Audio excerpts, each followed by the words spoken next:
Okay, students, welcome to video number 4. We discussed the interactive module in the previous video. We said it's a combination of both bottom and top-down approaches, and we said it involves the experience of the first additional language learner, um, so that there is a common understanding related to common underlying proficiency. And we also said that there needs to be a context, otherwise this would not work. Okay, I've mentioned that it is aimed at first additional language learners. Um, they must have the following background knowledge. This is basically what we mean from context and cultural context as well. It's not just culture in the latter sense of the word. Firstly, graphophonic, in other words, the knowledge behind the patterns that words forms, the sound they represent. The syntactic knowledge, how the language is put together, in other words, grammar, etc. The meaning behind words, the semantic knowledge. It can also involve past experiences, and then also the lexical aspect behind a reading, knowledge of words, how they will be used together. I've given you the example there of cat and dog and hand and glove, the relationship that two words form. So that's very important. And these four background contexts that we mentioned here, we will now discuss further.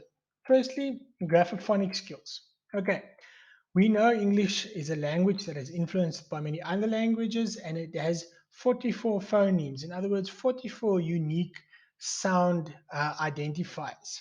It's very difficult to sound, om te klank, om net op die geluide van die letters te werk, wat ons byvoorbeeld in Afrikaans baie maklik kan doen, and that we can do with Zulu and other indigenous languages too, because there's much variation because of sound systems of various other languages that have influenced English over the last 1,000 years. In languages other than English, Afrikaans and Zulu, for example, one letter attributes to one sound. There's very little combination of letters. It does occur, but it's not as common as in English. To give you an example of what happens here is there's 120 different or common spelling patterns in English. Now, students, this is important, and why we stress that when you start a teaching cycle, you need to start with words, and you even need to start further back with first additional language learners with the sounds associated with words. That is very important. Okay, let's have a look at some examples. The oi sound in Afrikaans, oi. In English, it has more than one sound. Oi, oi, for example, coil, toil, and spoil. And oi for boy, toy, and soy.